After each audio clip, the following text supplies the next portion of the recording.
Meus amados, estamos já, como foi dito aqui, no momento em que a nossa irmã Aninha estava ministrando um louvor, e ela disse: o primeiro semestre já passou. E eu fiquei refletindo pelo meu Pai. Senhor, eu glorifico ao Senhor, sim, por cada vida, por todos que aqui estão, mesmo diante de tantos percalços que a gente enfrenta na vida. Todos nós enfrentamos, mas aqui estamos. Mas eu disse que lembrei do que a nossa irmã me disse, porque nós já estamos celebrando a 7ª ceia do Senhor nesse ano de 2025. A 7ª ceia do Senhor nesse ano, que parece que começou há pouco. A 7ª ceia do Senhor.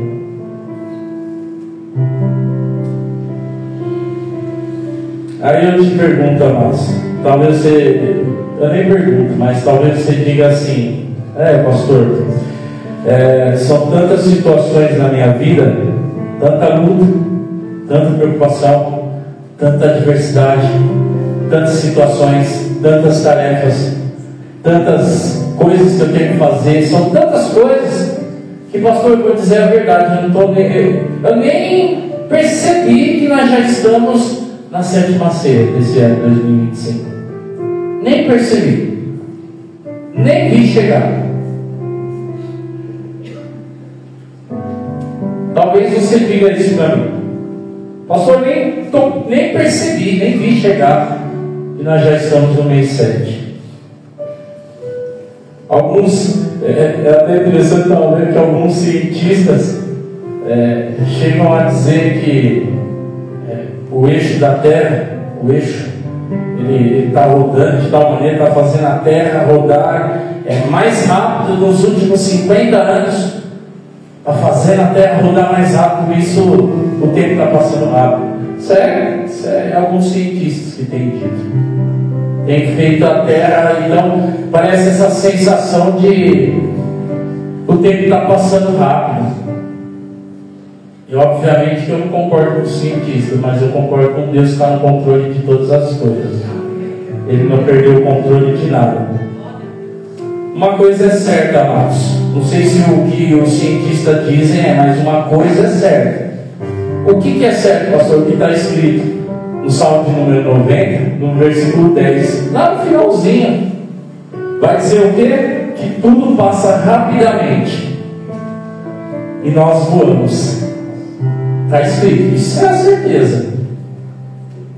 Tudo passa rapidamente e nós voamos. Isso é uma certeza. Agora, se o eixo da Terra está fazendo a Terra rodar mais rápido, isso aí eu não sei. Mas uma coisa é certa, é o que a palavra do Senhor diz. E eu entendo, amados, que muitas vezes nós nos encontramos assim.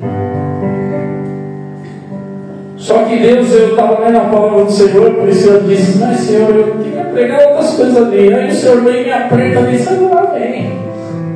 Quem manda é o Senhor, a igreja é tua. E aí numa palavra o Senhor me mostra que viver nesse ritmo de você perceber que o tempo está passando rápido, quando você vê já foi, é prejudicial. É prejudicial para a nossa vida, para a nossa vida de crente, para a nossa vida de cristãos de verdade. Esse ritmo frenético que você nem percebe que já foi, e já estamos na 7ª ceia do mês. Eu entendo que nossa vida é muito corrida, mas não dá se não pararmos para pensar, para refletir. E foi o que Deus fez comigo, e eu quero compartilhar com os irmãos. Peço por gentileza os irmãos abrirem Mateus capítulo 24.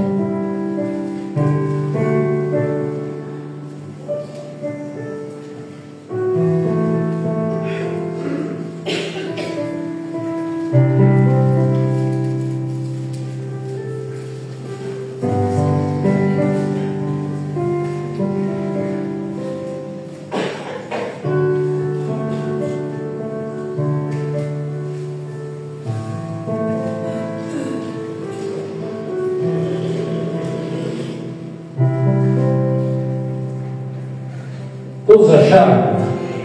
Hoje minha tradução é árabe. Mateus capítulo 24, versículo 36, que diz assim a palavra do Senhor: mas a respeito daquele dia e hora, ninguém sabe, nem os anjos dos céus, nem o Filho, senão o Pai. Pois assim como foi nos dias de Noé, também será a vinda do Filho do Homem.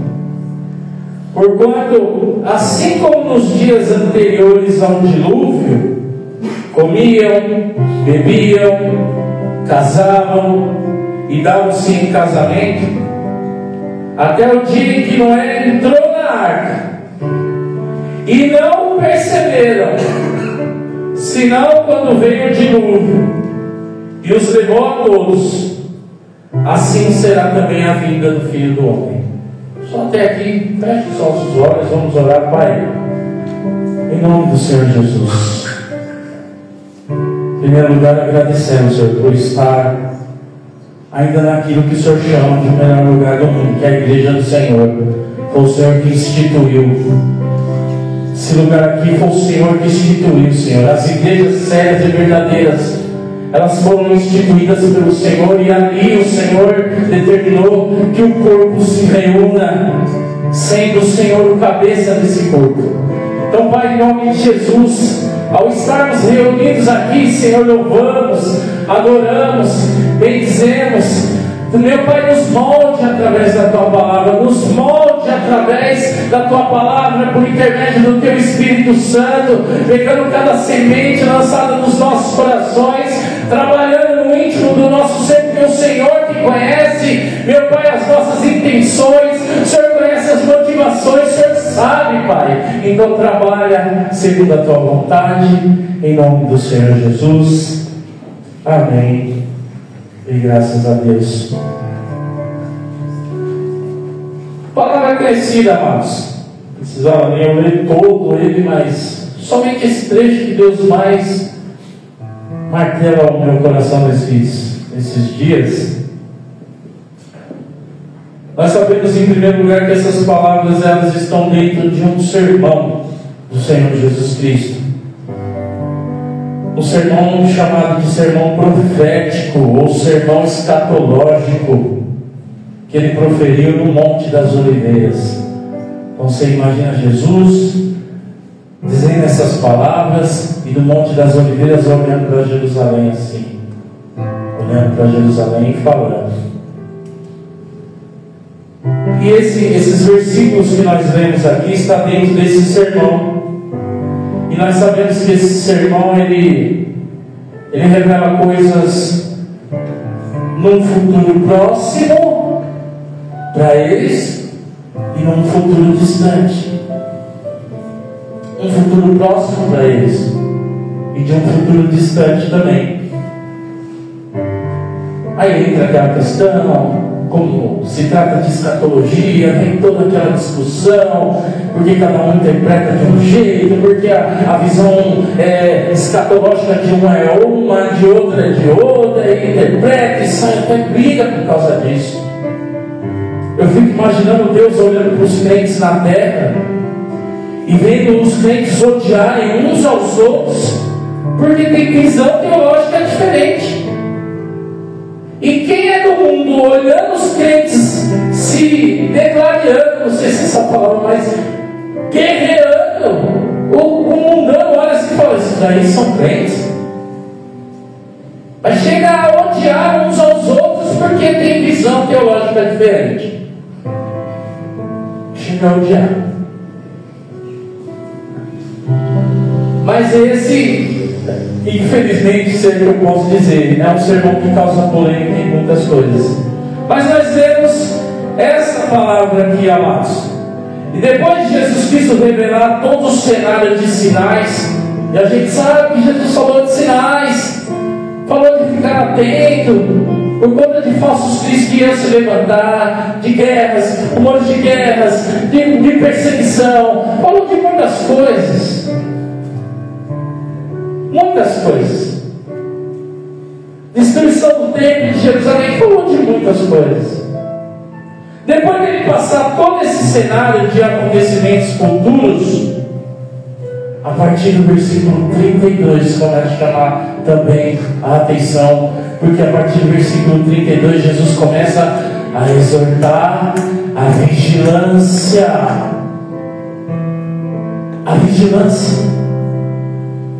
A sermos crentes vigilantes. A vigiar o tempo todo.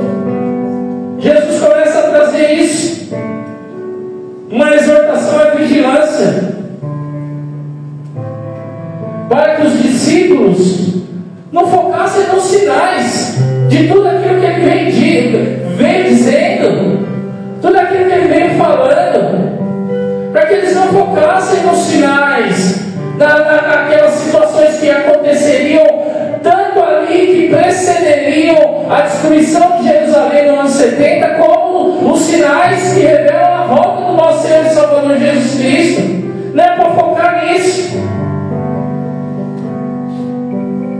Nem no tempo. Mas sabe o que era para eles aprenderem? Para eles aprenderem como a vida deles estariam quando esses sinais estivessem acontecendo. Eu estou trazendo tudo isso para vocês, meus discípulos, para vocês focarem nos sinais.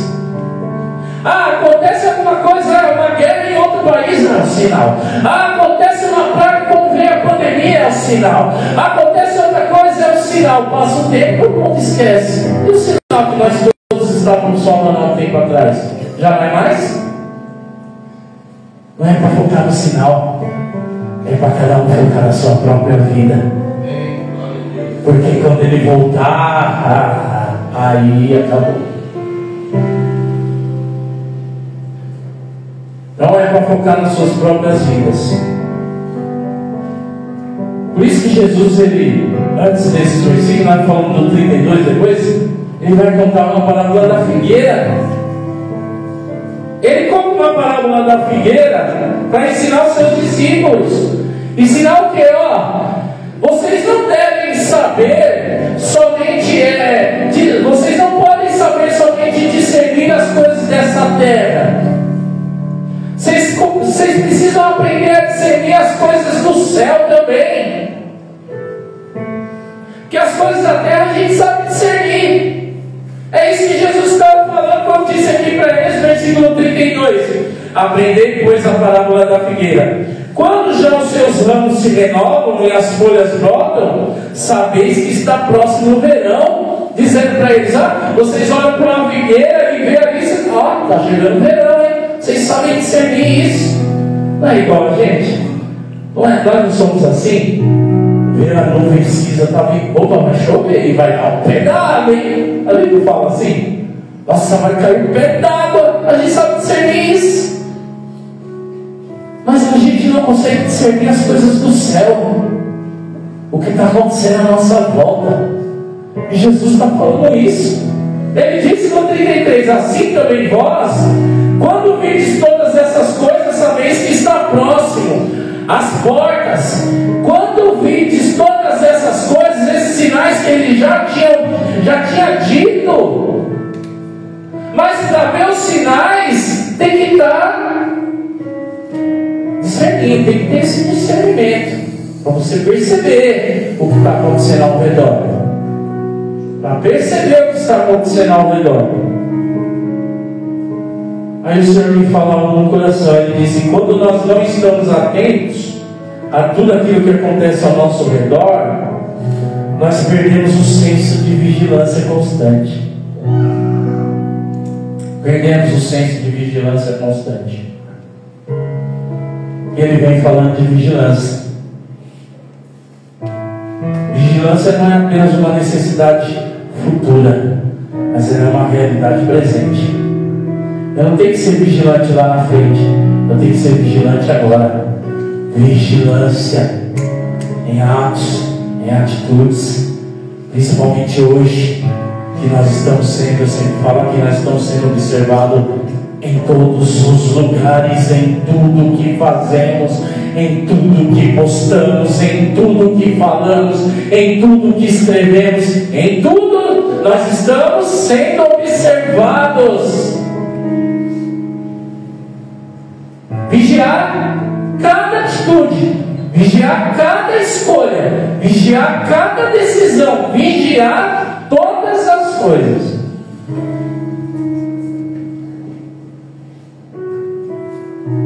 Então não é só uma necessidade futura. Eu achei interessante, vigilância vem da palavra vigiai, que ele vai falar logo aqui na frente. Vigiai. Os significados no original dessa palavra vigiai, que interessante. Dar estrita atenção, ser cauteloso, ativo. Como se você ser cauteloso, você ser uma pessoa atenta, tem que ser algo ativo, não algo que para, algo ativo. Uma das coisas que mais me chamou a atenção nesse significado da palavra vigiai, que é tomar cuidado para que por causa da negligência e indolência nenhuma calamidade destrutiva repentinamente surpreenda alguém. Olha o significado dessa palavra vigiar. Olha o significado. Tomar cuidado para que por causa da negligência e indolência nenhuma calamidade destrutiva repentinamente surpreenda alguém. Então quem estiver vigilante, quem for um crente vigilante, não vai ser pego de surpresa. Não vai ser pego de surpresa. Ainda tem mais significado. O que é vigiar? Estar sóbrio, manter a mente limpa e em equilíbrio.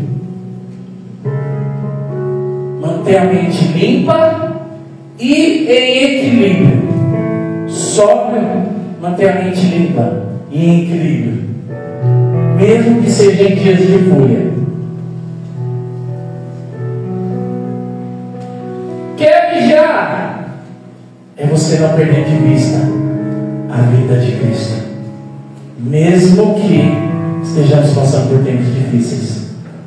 Você não tirar da sua mente, do seu coração: o meu Jesus vai voltar. Tem muito crente que pisa os pés dentro da igreja, muita gente que nem passa em seu coração que o seu Jesus que salvou está vindo buscá-lo. Nem passa. Nem passa na mente. Aí eu estava refletindo isso aqui, tudo isso aqui que Jesus está falando, que Jesus falou. E sabe o que eu aprendi com isso? Que Jesus não falou todos aqueles sinais para que os seus discípulos se prendessem nos sinais, como nós falamos. Não era para eles se prenderem nos sinais e nos tempos em que tudo ia acontecer, mas eles vivessem de tal forma a estarem preparados quando os sinais acontecessem. Não se prenda nos sinais, eles vão acontecer, mas é para vocês viverem de tal forma que vocês estejam preparados para a hora que acontecer. Não era para os discípulos ficarem ali brigando: não, vai ser isso, começar a especulação, vai ser dessa forma, vai ser de outra, vai ser naquele dia, não vai ser no outro. Não, é a vida de vocês. Jesus é como se eles estivessem dizendo: eu estou preocupado com a vida de vocês quando acontecer. É quando acontecer que eu quero ver como a vida de vocês vão estar. Quando acontecer. Eu falei que Jesus não quer que os crentes entrem em roda de colisão, discutindo e brigando por causa dessas visões teológicas. Não é isso que Ele quer. A ponto de se odiarem. Porque o irmão X tem uma visão teológica diferente, a igreja X pensa diferente. Se é antes, durante, depois, não importa, o importante é estar preparado. Se vir antes, você está preparado. Se vir no meio, você está preparado. Se vir depois, você está preparado. É isso que Deus quer. Ah, veio antes da tribulação, você está preparado? Sobe. Veio no meio da tribulação, você está preparado? Sobe. Veio depois da tribulação, você está preparado? Sobe. Mas aí você vai pensar, não, eu sou daqueles que creem que é só depois da tribulação, então eu vou deixar para me preparar lá no final. Vai deixar para se preparar no final? Tá bom. Cuidado. Aí você para pensar, tem muito crente discutindo essas visões teológicas e a vida não está preparada. A vida não está preparada para a volta de Cristo. Então, amados, por mais que nós vivamos num tempo em que a sensação é que o tempo esteja passando muito rápido, não podemos esquecer, Jesus está vindo buscar uma igreja que esteja preparada. É essa igreja que Ele está vindo buscar. Mas quando isso vai ser, pastor? Ah, se eu soubesse. Quando que vai ser? Para que eu possa fazer isso aqui que o pastor acabou de falar. Fala, pastor, quando que vai ser o dia, a hora, e aí eu vou escolher viver minha vida, ou viver minha vida. Quem disse que depois que você recebeu Jesus em seu coração, você é dono da sua própria vida? Quem disse? Quem disse que você é dono da sua própria vida? Aquele que perdeu a sua vida, esse achará. Agora, se quiser ganhar a sua própria vida aqui nessa terra, aí você já sabe o resultado. Mas, amados, se nós soubéssemos o dia exato em que Jesus voltaria, a hora exata, nós viveríamos assim, irresponsavelmente. Bom, como eu sei a hora, então é a hora que eu vou me preparar. Nos acréscimos que o juiz dá no jogo, é a hora que eu vou. Você já percebeu no jogo de futebol, quem gosta aqui? Nos acréscimos, o time vai, aí agora ele quer fazer gol, e agora ele corre, agora ele vai para cima, nos acréscimos. Mas por que não fez antes? Essa batalha, não. Nos acréscimos, você está querendo agora, você quer ganhar o jogo, você quer ganhar o jogo nos acréscimos. Só que no Evangelho não se ganha jogo nos acréscimos, é no tempo inteiro do jogo. O tempo inteiro, não é nos acréscimos. Por isso que o Senhor não deixou com que ninguém entenda. Ele não permitiu com que ninguém saiba nem o dia e nem a hora. Ele não deixou. Foi Ele que não deixou. Por isso Ele disse no 36, aí foi o versículo que nós lemos. Mas a respeito daquele dia e hora, ninguém sabe. Ninguém sabe. Nem os anjos dos céus, nem o Filho, senão o Pai. Ninguém sabe. Para combater esse tipo de pensamento. Ah, porque se eu sou. É igual, isso me fez lembrar as auditorias lá no meu trabalho. As auditorias lá são assim. Os auditores avisam, ó, nós vamos tal dia e tal hora. Nós vamos tal dia e tal hora. Aí começa a correria da liderança. Ó, corre, arruma tudo, faz isso, faz aquilo, arruma, porque o auditor está chegando. Aí o auditor chega, está tudo arrumado, está uma beleza, está lindo e maravilhoso. Aí vem o auditor, nota 10, glória! Lógico que todo mundo estava sabendo, o líder está pegando nosso pé igual uns malucos para a gente fazer tudo certinho agora. Só que com o Evangelho de Jesus Cristo não tem auditoria prévia avisada. Ele vai vir na hora que menos esperamos. Ah, se a auditoria fosse assim lá, eu não sei que daria não. passei por enfrentar isso daí. Já há 14 anos enfrentando isso. Então, meus amados, por isso Jesus Cristo disse, mas a respeito daquele dia, olha, ninguém sabe. Então Jesus não disse isso para invalidar a sua divindade. Jesus não disse isso para invalidar a sua onisciência. Ele não está querendo falar nada disso aqui não. Porque disse, nem o filho sabe. E muitos vão pegar esse texto aqui para, se nem o filho sabe, está vendo? Esse Jesus aí não é Deus, porque não sabe de nada, que não sabe. É isso que ele quer enfatizar, não. Ele está falando isso para os discípulos não se apegar ao tempo. Não é para vocês perder tempo, não. Porque até hoje, na história da igreja, todos que tentaram datar a volta de Cristo erraram e erraram feio. Erraram feio. A seita que se levanta, vai voltar tal dia e tal hora, cadê? Aí é outro que se levanta, vai voltar tal dia e tal hora, cadê? Todos erraram até hoje. Todos. Então o Senhor não deixou ninguém saber. Daquele dia e hora ninguém sabe. Jesus, conhecendo o nosso coração, Ele sabe que se soubéssemos o dia e a hora que Ele viria, viveríamos assim, desordenadamente. Aí nos acréscimos ia querer, aí a gente ia querer ganhar o jogo. Por isso que Jesus, o que Ele vai fazer? Que nós vemos aqui, Ele compara a sua volta com os dias de Noé. Ele compara a sua volta com os dias de Noé.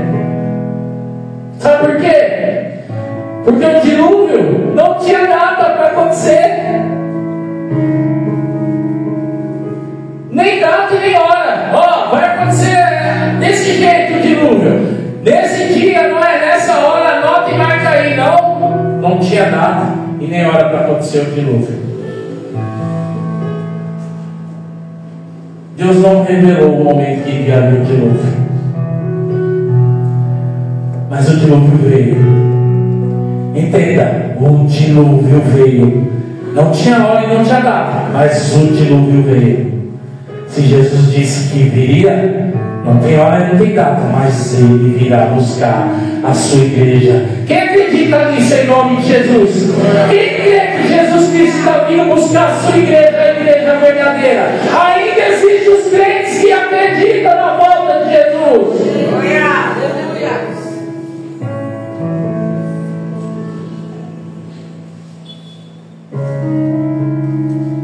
Sabe por que eu estou dizendo isso? Porque quando o dilúvio veio, o inesperado surpreendeu a muitos.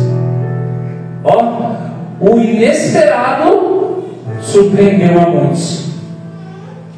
Tem muito crente que está como inesperado. Ele nem espera a vinda de Cristo mais. E vão ser surpreendidos. O inesperado pegou muitos de surpresa nos dias de Noé. O inesperado pegou muitos desatentos nos dias de Noé. Por isso Jesus está fazendo essa comparação. O dilúvio não foi uma possibilidade, ele foi uma certeza. Aí o dilúvio veio, o que aconteceu? Pegou muitos despreocupados. Aí eles viviam como? De qualquer maneira. E nós somos tentados. Nós abrimos a IBD aqui hoje pela manhã em Lucas 17, versículo 1, falando. Nós somos tentados. Por isso que Jesus Cristo disse, olha, é inevitável que venham os escândalos. Porque nós somos tentados, a tentação, as coisas estão em volta ali, ó. Não é porque você estendeu sua mão para Cristo Jesus e Ele escreveu seu nome no livro da vida que você não é tentado a cair.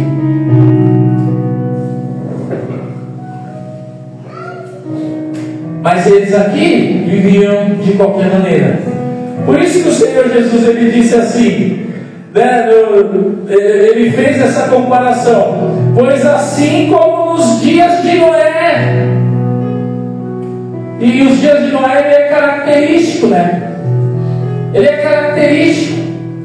A gente consegue ver isso. A gente volta, se a gente colocar lá em Gênesis capítulo 6, Gênesis 6.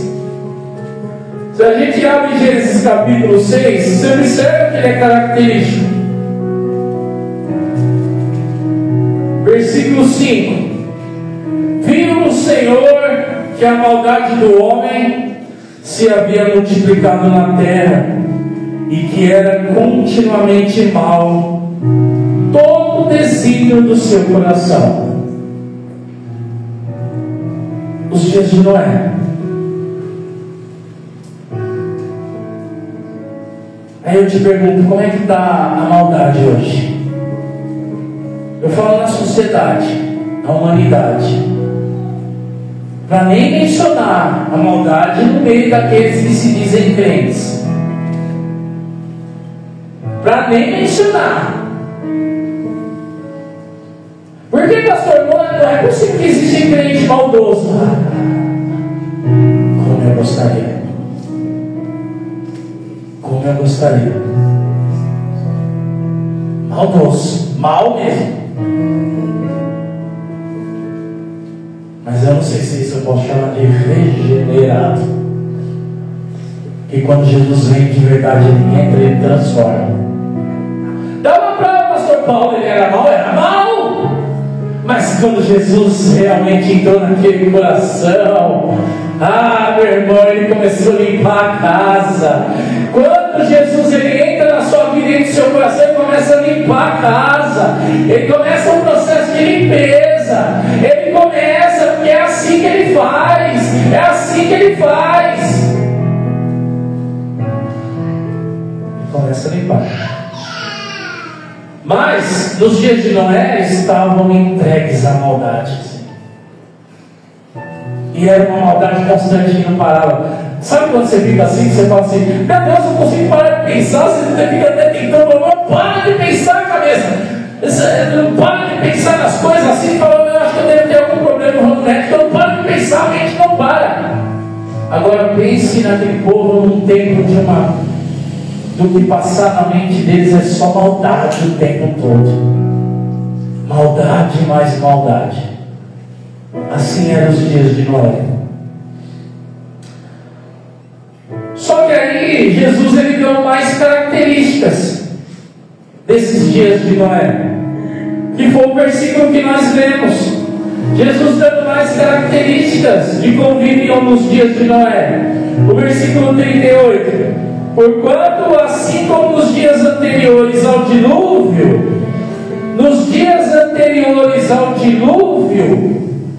comiam e bebiam, casavam e davam-se em casamento, até o dia que Noé entrou na arca.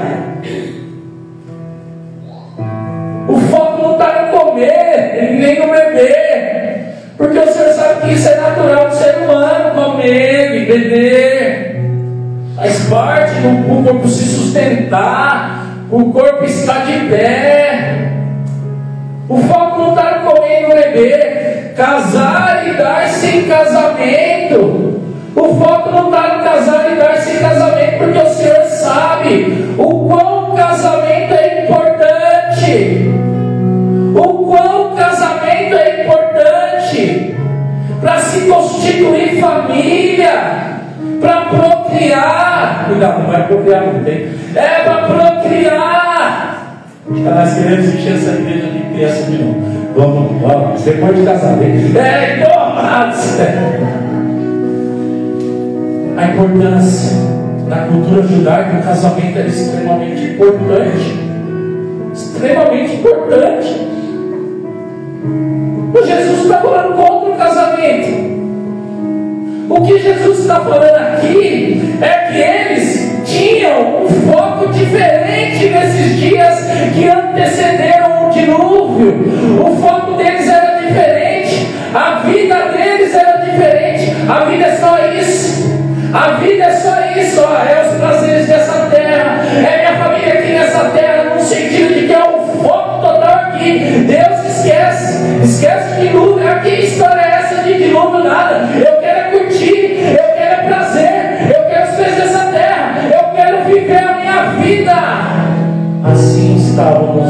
Noé.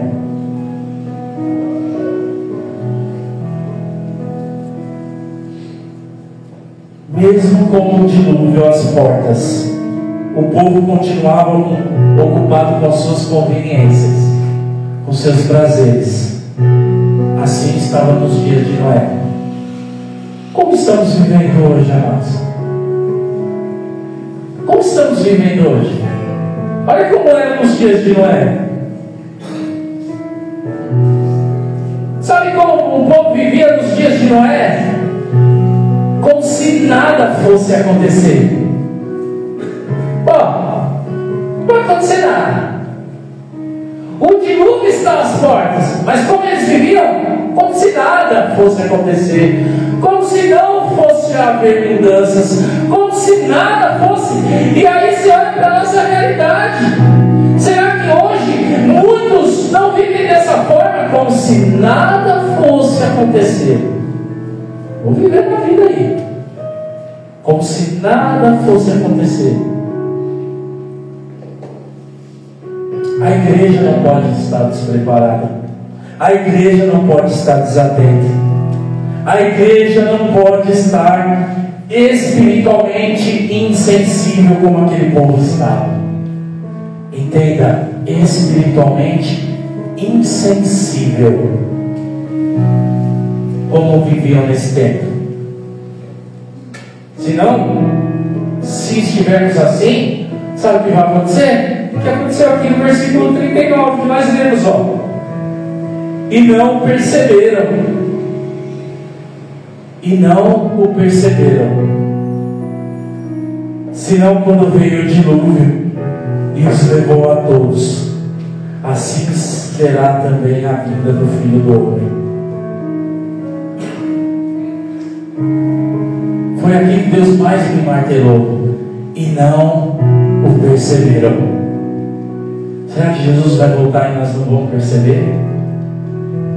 Será que nós não vamos perceber?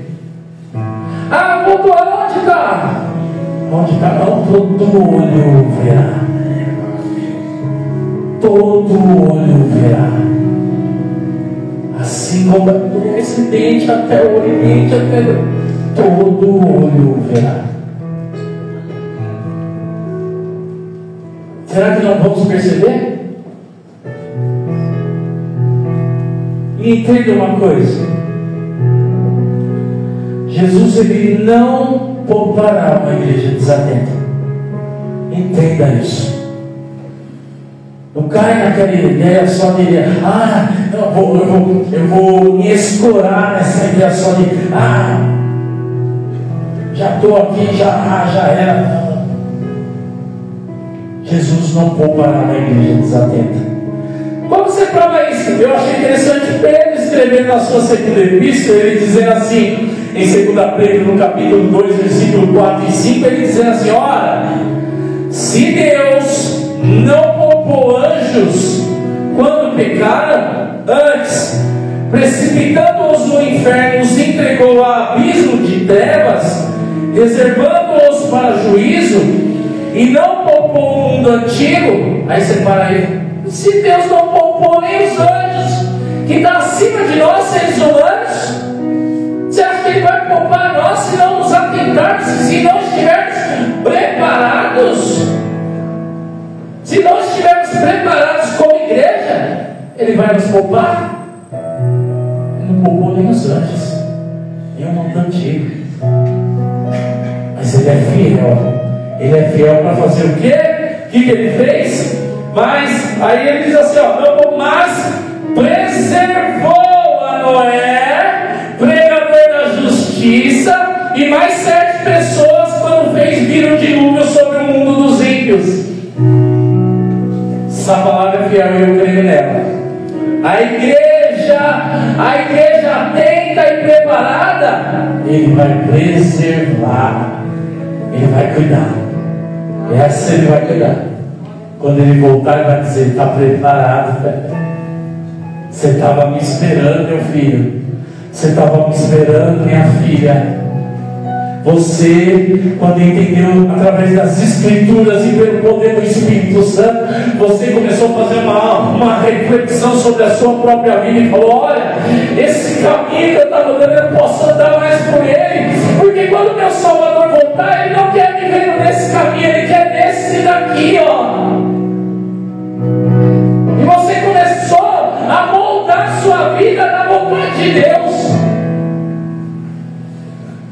Aí ele fala: está preparado, eu te preservo.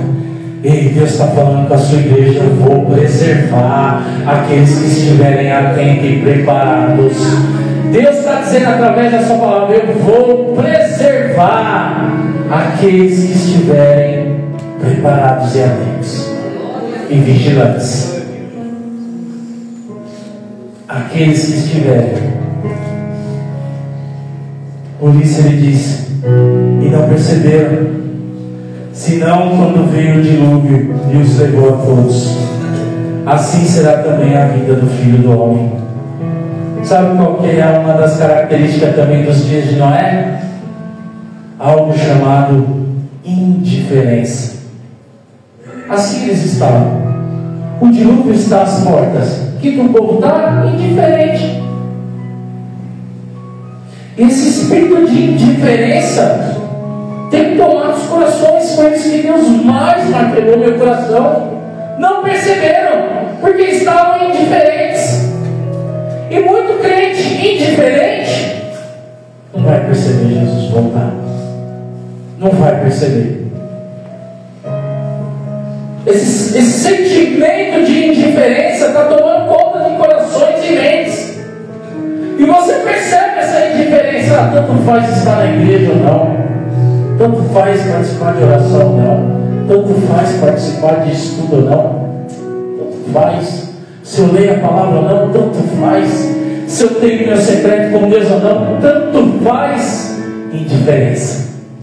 Essa indiferença estava naqueles corações, até que o dilúvio veio. Aí quando o dilúvio veio, já era. Quando o dilúvio veio, não teve tempo mais. Não teve tempo mais de chegar assim: olha, agora eu quero consertar, agora eu quero... Não tem mais conserto. Não tem mais tempo. O dilúvio veio. Assim será a vida do nosso Senhor e Salvador Jesus Cristo. Quando Ele vir, acabou as oportunidades. Não tem mais tempo. O tempo de conserto é hoje. O tempo de mudança de caminho é hoje. É hoje. O tempo do preparo é hoje. Por isso que ele disse aqui, você vê na sequência, Diaconisa até não mencionou aqui dos talentos. Foi a toa que o Senhor falou de talentos. Depois disso daqui, depois disso, falou os sinais. Falou para os discípulos: não foca nos sinais, estejam preparados, porque quando voltar, eu quero ver você como um servo fiel, bem-aventurado aquele que quando o Senhor voltar encontrar fazendo assim, o servo fiel. Por isso que ele vai falar no capítulo 25 das 10 virgens, 5 prudentes e 5 loucas. Quando eu voltar, não foca nos sinais, se prepare, porque quando voltar eu quero ver você como as 5 virgens prudentes. Quero ver você com um azeite, com o seu espaço aí cheio de azeite. Deus está falando para vidas aqui: eu quero ver você cheio de azeite. Não deixa acabar, não deixa acabar, não deixa acabar. Prepare-se. Dá um jeito. Pastor, ajuda-nos. Ajuda-nos a fazer a igreja crescer de alguma forma. Não para não, se Deus quer usar a tua vida. Não vai se escolher naquele lugar, não, porque a igreja não tem nada. Vamos fazer. A seara é grande, os trabalhadores são poucos. Uma coisa não vai poder negar, que aqui não se prega a verdade da palavra. Amados, o ensino de Jesus, ele desafia a não vivermos apenas desse mundo. a não vivermos apenas para esse mundo. O perigo dos nossos dias é viver como se Ele não fosse voltar. A geração de Noé, ela não foi destruída porque eles não sabiam. Eles não sabiam. Não sabiam. Não, eles sabiam. Eles não se prepararam. A geração de Noé foi porque eles não, porque não se prepararam. Não vamos poder dizer que Jesus não vai voltar. Eles ignoraram as advertências. Será que nós vamos ignorar as advertências que vez após vez Deus levanta os seus servos para falar para nós através da palavra? Se prepare, busque a Deus, se fortaleça, viva uma vida com Deus, viva a intimidade. Tudo isso que a gente fala aqui é alertas de Deus, porque quando Ele voltar, não vou poder dizer, não, nunca me disseram, nunca me falaram.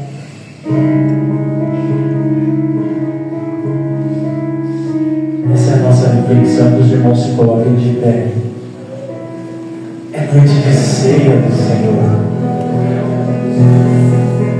Nós estamos relembrando o que Jesus Cristo fez por nós na cruz.